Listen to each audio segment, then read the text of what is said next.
하나님의 인도하심을 받고 계십니까? 아멘. 참 감사하죠. 네. 자, 근데 요 그림을 먼저 한번 보시고 또 한번 저하고 대답을 해주시면 좋겠습니다. 자, 예수님이 앞에 계신가요? 예수님이 뒤에 계신가요? 뒤에 계십니다. 그죠? 많은 사람들이 예수님 믿는다 하면 예수님이 앞서서 우리에게 모든 것들을 주관하셔서 끌어가 주시기를 바랍니다. 그래서 예수님이 앞에서 우리를 인도하신다라고 이렇게 바라고 구하고 있어요. 그런데 성경의 이야기들을 잘 살펴보면 많은 사람들이 하나님이 끌어가시는 경우보다 하나님이 몰아가시는 경우들이 더 많았다는 것을 발견하게 됩니다. 그래서 The God Drive Out Our Life라고 되어 있습니다. 이게 무슨 얘기냐면 하나님이 몰아가신다 우리의 삶을 이라는 거예요. 하나님께서 몰아가시는 삶, 이 차이가 조금 있습니다. 끌어가시는 삶하고 우리를 몰아가시는 삶하고 이 차이가 어떤 차이일까? 하나님은 우리에게 선택할 수 있는 자유를 주셨습니다. 할렐루야.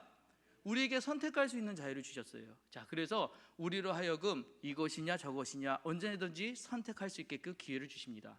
자, 근데 우리가 태초의 이야기를 좀 해야 되는데, 태초에 지금 앞에 보이는 게 선악과예요.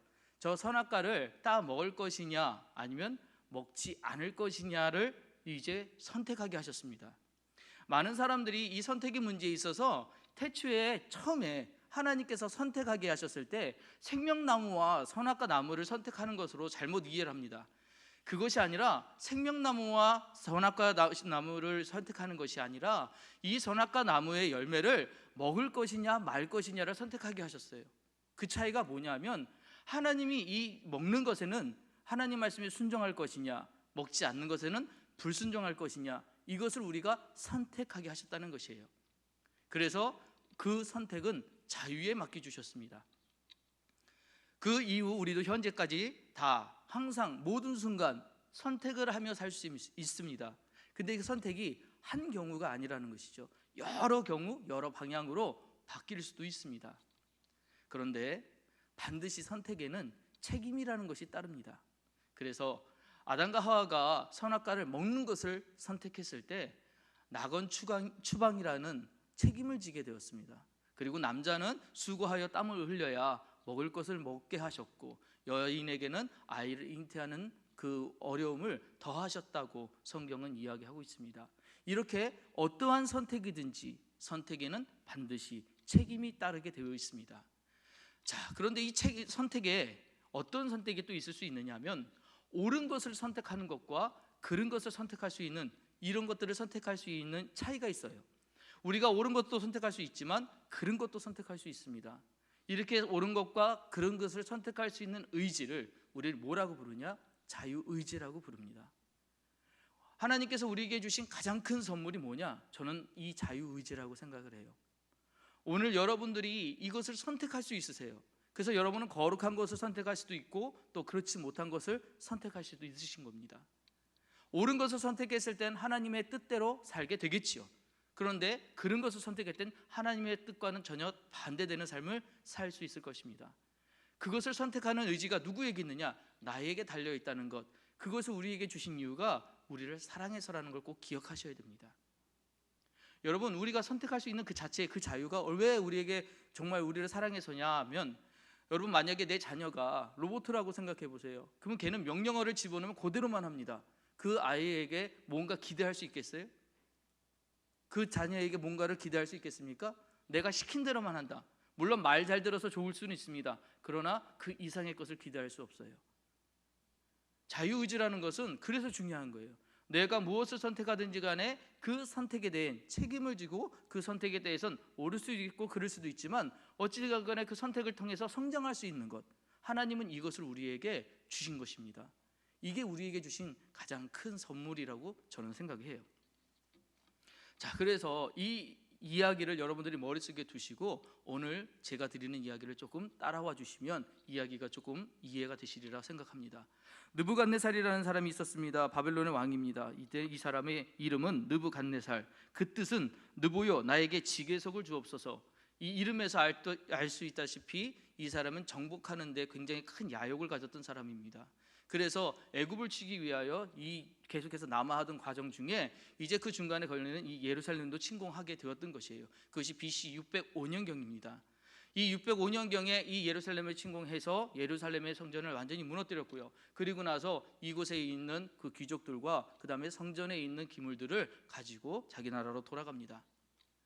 이 느부갓네살의 약탈의 이야기가 성경에 나와 있습니다. 자, 근데 이 약탈의 이야기를 좀 보시면 느부갓네살이 잘해서 그의 승전고를 이야기하는 것이 아니라 하나님이 하신 것으로 이야기하고 있습니다. 다니엘서 1장 2절 말씀인데요, 주께서 유다 왕 여호와김과 하나님의 전 그릇 얼마를 그의 손에 넘기심에 그가 그것을 가지고 신할 땅 자기 신들의 신전에 가져다가 그 신들의 보물창고에 두었더라 라고 되어 있습니다. 여기서 중요한 것은 주께서예요. 하나님께서 예루살렘을 침공하게 하셔서 이 모든 어려움을 겪게 하신 것이 누구의 탓이냐? 하나님께서 그렇게 하셨다는 거예요. 근데 여기서 중요한 것은 넘기심에라는 단어예요. 이게 예전에 우리가 갖고 있던 개역 한글판에는 붙이심에라고 했어요. 그러니까 하나님께서 그에게 맡겨버리신 거예요. 그러니까 그 이스라엘을 그들의 손에 붙여셨다는 건 뭐냐? 그들이 책임을 지게 하셨다는 것이죠. 왜 그렇게 하셨는가? 여러분이 시드기야 이야기를 알고 계시면 우상을 많이 숭배하고 이스라엘이 하나님으로부터 많이 떠나 있던 시절, 그 시기의 이야기들 이어지는 이야기기에 그 이야기들은 여러분들이 아시리라고 생각합니다. 자, 어떤 이 과정 중에 이제 다니엘과 그 다음에 성전의 기물들과 그 친구들이 이렇게 볼모로 잡혀가는 상황들이 있었습니다. 자, 근데 이것이 그냥 일어났던 것이 아니었습니다. 이사야의 선지자의 예언에 이것이 이미 우리에게 알려져 있었어요. 이스라엘 사람들에게도 알려져 있었어요. 그래서 이사야서 39장 7절에 또 내게서 태어날 자손 중에서 몇이 사로잡혀 바벨론 왕궁의 환관이 되리라 하셨나이다 하니, 이미 이사야의 입을 통해서 이 예언들이 그 이전에 히스기야를 통해서 또 그 나라에 이미 전해졌었습니다. 알고 있었던 이야기들이에요. 그런데 하나님의 말씀을 듣고도 이들이 묵인한 것이죠. 그에 대해서 깊이 생각하지 않은 것이죠. 자, 여기서 그래도 이제 잡혀가서 바벨론 왕궁의 환관이 되게 하는데, 환관은 내시만 이야기하는 것이 아니고 고관을 이야기한다고도 이야기합니다. 그래서 끌려갔던 사람들이 거기에서 높은 지위를 갖게 될 것이다라는 것을 예언하셨다는 거죠. 자, 그렇게 해서 이제 끌려갔던 사람들 중에 인재를 등용하는 부분들이 오늘 읽었던 부분에 나오는데, 자, 그 인재를 등용하는 부분에 이런 이야기들이 나옵니다. 첫째, 흠이 없고 용모가 아름다운 사람, 그 다음 모든 지혜를 통찰하며 지식에 통찰한 사람, 그 다음에 학문에 익숙하고 왕궁에 설 만한 소년들. 사람들은 자신과 관련 없는 일에는 별 감흥이 없습니다. 제가 읽어도 여러분들 이 얘기 나랑 별로 상관이 없으니까 별 감흥이 없으시죠? 그러니까 흠이 없고 용모가 아름다운, 벌써 여기부터 나랑 다르잖아요. 그러니까는 별 감이 없으신 것 같은데, 아니요, 왕궁에서 일할 인재를 찾을 때 이런 사람들을 뽑았다는 건 뭐냐? 그 중에 포로들 중에서 가장 뛰어난 인재들을 데리고 이제는 뭘 하겠다냐면 그들을 교육시켜서 자기들 밑에 두어서 너희는 이거밖에 안 되는 사람들이야 라는 것들을 제대로 교육시키기 위해서 뽑은 거예요. 사실은 볼모를 잡아온 사람들을 더 자기들의 수하에 두기 위해서 이렇게 뽑은 것입니다. 자, 그리고 나서 뽑은 것으로 끝난 것이 아니라 이들의 이름을 바꿔버립니다. 이름을 다니엘은 벨드사살이라고 바꿨고요, 하나냐는 사드락이라고 바꿨고요, 미사엘은 메삭이라고 바꿨고 아사랴는 아벳느고로 바뀌었습니다. 이 글씨 잘 보이시나요? 잘 안 보이시죠? 작으셔서 잘 안 보이시죠? 잘 보이세요? 감사합니다. 다니엘은 하나님은 나의 심판자라는 뜻입니다. 이 얼마나 귀한 이름이에요. 근데 이걸 벨드사살이라고 바꿔요. 벨드사살은 벨이여 그의 생명을 지켜주옵소서라는 뜻인데, 벨은 바벨론의 가장 높은 신입니다. 그래서 이 벨과 마르두크 같은 이름이에요 사실은. 그런데 그 벨이 이제 그의 생명을 지켜주옵소서라고 이름을 바꿔버립니다. 하나냐는 하나님은 자비하시다라는 뜻인데 사드라고 이름을 바꾸는데 마르두크의 명령이라고 이름을 바꿔버려요. 그 다음에 미사엘은 누가 하나님 같은가, 하나님이 최고시다라는 뜻이겠죠. 근데 메삭이라고 이름을 바꿉니다. 메삭은 아쿠 같은 이가 누구랴라고 그러는데, 이 아쿠는 수메르의 월신입니다. 달의 신. 그 달의 신들이 이제 이와 높다는 거예요. 그 하나님보다 더 높다는 것이죠. 아사랴는 그를 하나님이 도우신다라는 뜻인데 그걸 아벳느고라고 얘기했습니다. 아벳느고라고 바꾼 느고는 이 바벨론의 지혜의 신입니다. 근데 이 지혜의 신의 종이라는 뜻으로 이름을 바꿔버려요. 자, 이름을 바꿨어요. 그런데 뭘 바꿨냐면 자신들의 신들이 그 너희 신보다 더 뛰어나다라고 이름을 바꿔버립니다. 자, 이 이름을 바꾸는 것은 과거 우리나라도 있었습니다. 기억나십니까? 우리 공부할 때 배웠지만 창씨개명 이런 것들이 있었어요. 일제강점기에 한국인의 성을 강제로 일본식으로 고치겠던 일입니다. 일본 순사가 지나가다가 한국 사람들끼리 서로 한국말로 이야기하는 거 보면 서로 마주 보면서 뺨을 때리면서 다시는 조선말을 쓰지 않겠습니다 하고 뺨을 때리게 시켰다고 이렇게 얘기를 해요. 이런 식으로 창씨 개명을 시킨 적이 있었는데 그 이유가 있죠. 왜 이렇게 시켰습니까? 이름을 바꾸고 말을 빼앗는 것은 모두가 그 문화를 통제하고 그 정신마저 뺏겠다는 그 뜻 속셈이 있는 것입니다. 자, 그런데 이들에게 하나님께서 그냥 두지 않으시고 축복해 주셨습니다. 그래서 다니엘서 1장 17절에 하나님이 이 네 소년에게 학문을 주시고 모든 서적을 깨닫게 하시고 지혜를 주셨으니 다니엘은 또 모든 환상과 꿈을 깨달아 알더라. 하나님께서는 그 어려운 상황에서도 이들에게 그 학문을 배우게 하시고 학문을 깨닫게 하시고 또 그것을 가지고 무언가 할 수 있는 지혜도 더하여 주셨다는 것이에요. 저는 이게 하나님의 놀라운 것 같아요. 이게 하나님의 놀라우신 점 같아요. 하나님은 어떤 환경이든지 그대로 모아두지 않고 그대로 내버려 두시지 않습니다. 어디를 막으시면 반드시 다른 것을 열어주신다는 것, 하나님은 그런 분이시라는 것, 이게 하나님의 축복이었어요. 이 축복을 받은 이 세 소녀는 다니엘과 세 소녀는 이제 이 어려움들을 헤쳐나가고 있었습니다. 그러던 와중 다니엘과 세 친구에게 시련이 닥쳤습니다. 이제 본문의 내용은 다니엘서 3장으로 넘어가게 되는데 3장 1절에 이런 말씀이 있어요. 느부갓네살 왕이 금으로 신상을 만들었으니 높이는 60규빗이요 너비는 6규빗이라 그것을 바벨론 지방의 두라 평지에 세웠더라. 이제 이 느부갓네살 왕이 자기 형상, 이제 신의 형상을 만들어 놓고 그것을 절하기 위해서 세웠는데 그 크기가 60규빗이라고 했습니다. 60규빗이면 27m 정도 됩니다. 27m면은 약 9층에서 한 10층 정도 높이 되겠죠. 그 정도 높이가 되는 큰 신상, 넓이는 2.6m예요. 이거는 거의 한 3m 되는 거 아닙니까? 이거 엄청나게 큰 신상을 만들었어요. 그것도 금신상으로. 그리고 이렇게 만들어 놓고 나서 뭘 했냐면, 그리고 나선 사람들을 불렀는데 총독, 수령, 행정관, 모사, 재판관, 재무관, 법률사, 각 지방의 모든 관원들을 부릅니다. 이들은 누굽니까? 지배계층에 있는 사람들이에요. 이들을 왜 불렀습니까? 지금 이제 뭐 하나를 공표할 건데 공포한 것을 너희들 지켜라 라고 하는 것을 이야기하기에 불렀겠지요. 자, 이 사람들은 왔었는데 이들 중에 누가 있었냐면 세 친구들이 있었어요. 그럼 이 세 친구들이 왜 그 자리에 있을 수 있었는가? 그 일은 이전에 다니엘이 이 느부갓네살의 꿈을 해석해 주면서 굉장히 느부갓네살의 신임을 얻게 됩니다. 그때 이 다니엘이 이 느부갓네살에게 부탁한 것이 뭐냐면 자기 이 세 친구들로 하여금 지역을 다스릴 수 있는 총독이 된 지혜를 다스릴 수 있게 해달라고 청을 해요. 그 느부갓네살이 이 다니엘을 좋게 보았기 때문에 그것을 수락했었습니다. 그래서 이들은 지금 지배계층으로 똑같이 이들과 같이 어깨를 견주면서 있었는데 지금 그래서 이 자리에 있게 된 것입니다. 근데 이들을 불러다가 지금 한 것이 무엇이냐면 이제 공포하는 것이 내가 모든 악기 소리를 다 들여서 소리를 딱 내면 이제 너희는 이 신상에 절을 해라 라고 이야기하는 거예요. 이 소리가 나면 신상에 절을 해라 라고 이야기를 해요.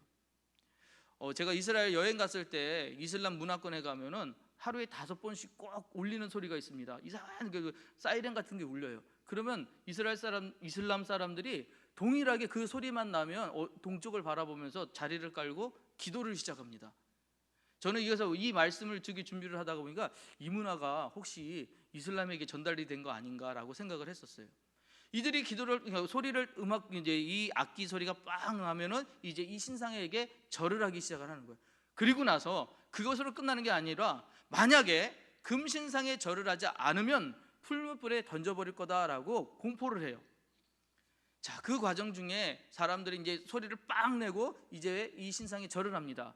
그런데 절할 수 없는 세 사람이 있었어요. 누구죠? 다니엘의 세 친구들이었습니다.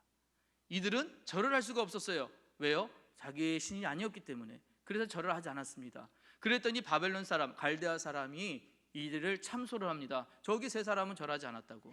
이 이야기가 느부갓네살의 굉장히 신경을 안 좋게 만들었어요. 심경을. 그래서 이 세 친구를 붙잡게 됩니다. 그리고 나서 이들을 회유를 하는데, 다니엘서 3장 15절 말씀 제가 읽어드릴게요. 이제라도 너희를 준비하였다가 나팔과 피리와 수금과 삼연금과 양금과 생황과 및 모든 악기 소리를 들을 때 내가 만든 신상 앞에 엎드려 절하면 좋거니와 너희가 만일 절하지 아니하면 즉시 너희를 맹렬히 타는 풀무불 가운데 던져 넣을 것이니 능히 너희를 내 손에서 건져내시니 누구이겠느냐 하니, 너 반드시 죽는다라는 이야기를 한 거예요. 그런데 우리 세 친구가 이에 대해서 뭐라고 대답하냐면, 사드락과 메삭과 아벳느고가 왕에게 대답하여 이르되 느부갓네살이여, 우리가 이래 다하여 왕에게 대답할 필요가 없나이다. 왕이여, 우리가 섬기는 하나님이 계시다면 우리를 맹렬히 타는 풀무불 가운데서 능히 건져내시겠고 왕의 손에서도 건져내시리이다. 그렇게 하지 아니하실지라도 왕이여, 우리가 왕의 신들을 섬기지 아니하고 왕이 세우신 금신상에도 절하지 아니할 줄 아옵소서. 이렇게 얘기를 해요. 그러니까 하나님께서 자기들을 구해주실 것인데 그리하지 않으실지라도 나는 당신의 신에게는 절할 수 없습니다 라고 그 이야기를 하는 거예요. 근데 이 이야기가 느부갓네살의 분노를 사서 결국은 이들이 풀무불에 던져지는 상황이 되었습니다. 풀무불에 이 친구들이 던져지게 될 때 이 느부갓네살이 화가 얼마나 났는지, 야, 저 풀무불의 불을 7배나 뜨겁게 해라 라고 얘기를 해요. 이 7이라는 숫자는 우리가 성경을 읽다가 자주 등장하는데, 이 7이라는 숫자는 완전 숫자입니다. 왜 7이 완전 숫자냐면 하늘의 숫자, 하늘을 뜻하는 숫자가 3이에요. 삼층천이라고 우리 들어보셨죠? 3이라는 숫자는 하늘을 뜻하는 숫자입니다. 4는 땅을 뜻하는 숫자예요. 왜 4가 땅을 뜻하냐면 동서남북. 그래서 3과 7을 더하면 3과 4를 더하면 7. 산수가 안 되네요. 3과 4를 더하면 7이 되잖아요. 그래서 7이 완전수입니다. 그래서 7배나 뜨겁게 했다는 것은 더 이상 뜨겁게 할 수 없을 정도로 엄청나게 뜨겁게 만들었다는 거예요. 그래서 그 상황을 지금 보여주는 말씀이 뭐냐면, 이 지금 세 친구를 집어 던지려고 갔던 병사들이 끌고 올라갔을 거 아닙니까? 근데 이 불이 얼마나 뜨거웠던지 세 친구를 던지기도 전에 벌써 이들이 타 죽어버린 거예요. 그 불이 얼마나 맹렬하게 뜨거웠던지. 느부갓네살이 화가 나니까 그렇게 만들었어요. 그리고 나서 이 세 친구들도 이 풀무불 안에 떨어지게 됩니다. 그런데 그 순간 느부갓네살이 무언가를 발견하고 깜짝 놀래요. 그리고 나서는 두려움에 떨면서 갑자기 뭔가 이상한 말을 표현을 하는 거예요. 그러니까 옆에 있는 신하들이 놀랬겠죠. 왕이 왜 그러십니까? 왜 그렇게 얘기를 하니까, 자 24절 말씀인데요. 그때 느부갓네살이 왕이 놀라 급히 일어나서 모사들에게 물어 이르되 우리가 결박하여 불 가운데 던진 자는 세 사람이 아니었느냐 하니, 그들이 왕에게 대답하여 이르되 왕이여 옳소이다 하더라. 왕이 또 말하되 이르되 내가 보니 결박되지 아니한 네 사람이 불 가운데로 다니는데 상하지도 아니하였고 그 넷째 모양은 신들의 아들과 같도다 하고, 그 불 속에 누군가 하나가 더 있는 모습이 보이는데 그는 신의 아들과 같다라고 얘기를 하는 거예요. 그리고 나서 이것은 잘못되었구나라는 것을 이 느부갓네살이 깨닫고 이제 이 세 친구들을 다시 불러드립니다. 그런데 더 놀랍니다. 이 세 친구들이 나오는데 정말 깜짝 놀랐어요. 왜냐? 27절 말씀, 총독과 지사와 행정관과 왕의 모사들이 모여 이 사람들을 본즉 불이 능히 그들의 몸을 해하지 못하였고 머리털도 그을리지 아니하였고 겉옷빛도 변하지 아니하였고 불탄 냄새도 없었더라. 지금 이 상황이 있을 수 있는 상황입니까? 얼마나 뜨거웠던지 그를 붙잡았던 병사들이 타버리는 그런 상황인데 이 세 친구는 그을린 자고 냄새도 안 날 정도로 멀쩡하게 나왔다는 얘기예요. 그러니 이 느부갓네살이 하나님을 인정할 수밖에 없었던 것이죠. 그래서 느부갓네살이 선포합니다. 28절 말씀, 느부갓네살이 말하여 이르되 사드락과 메삭과 아벳느고의 하나님을 찬송할지로다. 그가 그의 천사를 보내사 자기를 의뢰하고 그들의 몸을 바쳐 왕의 명령을 거역하고 그 하나님 밖에는 다른 신을 섬기지 아니하며 그에게 절하지 아니한 종들을 구원하셨도다.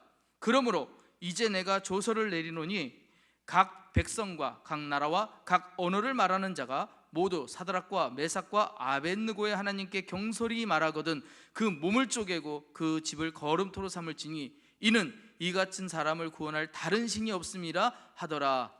이렇게 고백을 합니다. 그리고 나서 이 세 친구를 인정하고 세 친구를 이전보다 더 많이 높여줬어요. 자, 이 이야기가 다니엘서에 있는 이 이야기가 오늘 제가 여러분에게 드리고 싶었던 이야기입니다. 자, 그런데요, 이 이야기 그냥 듣지 마시고 여러분 어떻게 이 일들이 일어났는지를 잘 생각해 보셔야 돼요. 왜 이런 일들이 일어날 수 있었을까? 어떻게 이런 상황들이 벌어질 수 있었을까? 다니엘서는 처음부터 끝까지 동일하게 계속해서 이야기하는 것이 있습니다. 바로 이 말씀이에요. 다니엘서 1장 8절 말씀 같이 한번 읽겠습니다. 다니엘은 뜻을 정하여 왕의 음식과 그가 마시는 포도주로 자기를 더럽히지 아니하리라 하고 자기를 더럽히지 아니하도록 환관장에게 구하니. 여기서 제일 중요한 건 뭐겠습니까? 빨간 글씨겠죠. 뜻을 정했다는 것이에요. 이들이 뜻을 정했습니다. 이건 지금 다니엘만 나와 있지만 다니엘뿐만 아니라 그와 뜻을 같이 했던 세 친구도 마찬가지 뜻을 정합니다. 근데 그 뜻이 무엇이었냐면 자기를 더럽히지 아니하리라고 해요.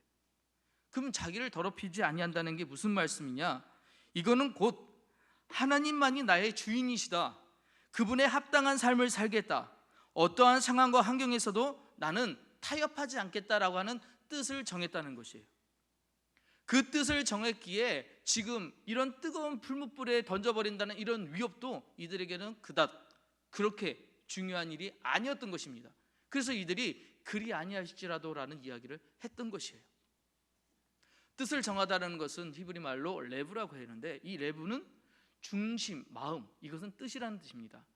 그 뜻은 중심, 마음이에요. 정하다라는 것은 히브리 말로 쏨이라고 하는데 이것은 노타라는 거예요. 즉 뜻을 정하다는 건 중심, 마음에 무엇을 놓다라는, 어디에 놓다라는 뜻이에요. 그러니까 우리가 뜻을 정한다는 것, 우리가 무언가 마음을 정한다는 것은 어디에 그 마음을 두는 것을 이야기합니다. 사랑하는 성도 여러분들, 여러분들은 여러분의 마음을 어디에 두고 계십니까? 여러분들이 진정 사랑하는 것, 여러분들이 정말 있어야 할 곳에 그 마음을 두고 계십니까? 여러분들이 해야 될 일에, 여러분들이 또한 또 가져야 될 것에 여러분들의 마음을 두고 계십니까? 뜻을 정한다는 것, 그것은 가장 좋은 가치를 지키기 위해 나머지 것을 내려놓는 것을 이야기합니다. 우리 성도님들, 오늘 이 예배 나오신 여러분들에게 가장 좋은 가치는 무엇입니까? 여러분이 지켜야 될 가장 좋은 가치, 여러분들이 누려야 될 가장 좋은 가치는 무엇입니까? 여러분은 가장 좋은 가치를 위해 무엇을 내려놓으셨습니까? 예배가 가장 좋은 가치라면 여러분은 이 예배를 위해서 무엇을 내려놓으셨습니까? 기도가 여러분에게 가장 좋은 가치라면 기도하기 위해 여러분 무엇을 내려놓으셨습니까? 여러분 예수가 가장 좋은 것이라면 그 예수를 위해 여러분 무엇을 내려놓으셨습니까? 내게 필요한 가장 좋은 가치를 얻기 위해서 옳은 것을 선택할 줄 아는 거룩한 성도들이 되시기를 주의 이름으로 축복합니다.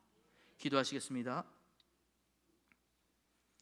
사랑의 하나님, 오늘 우리에게 다니엘서를 통한 뜻을 정함을 알게 하시고 가장 귀한 가치를 위해 나머지 것을 내려놓고자 하는 마음을 주시니 감사드립니다. 어떠한 상황에서도 하나님이 나의 주인 되심을 잊지 않게 하옵시고 어떠한 환경에서도 옳은 것을 선택할 수 있는 용기와 믿음을 주옵소서.